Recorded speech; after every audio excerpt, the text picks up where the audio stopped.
მანქანა ჩემია, მოვდიოდი ჩვეულებრივად და წამიერად მოვარდა დიდი წყალი, დამეტაკა აი იქ ვიდექი დაახლოებით და მომახოხა, აი აქ ამაყოდა ამ იმაზე.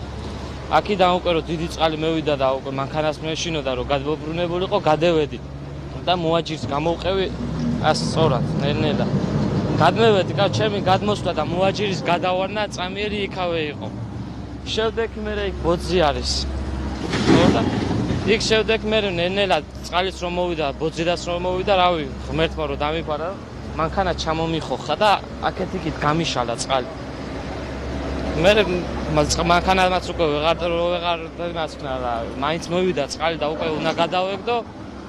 გადმოვხდი და ბოძზე ავედი, რომ მეთქი ბოძს მაინც არ მოთხრისო. ჩაქვრა დენი, დამარტყა დენმა, გადმოვარდი, ჩავარდი წყალში და მე ბიჭებმა მანქანებზე რემნები შეხსნეს, გადაჭრეს ღვედები და ჩაგვიბეს და აგვიყვანეს.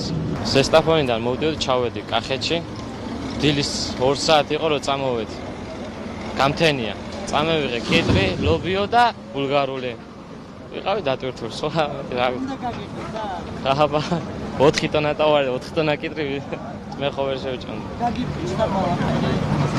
ალბათ. შენ რო გავაღეთ მომსპარია უკვე ყველაფერი.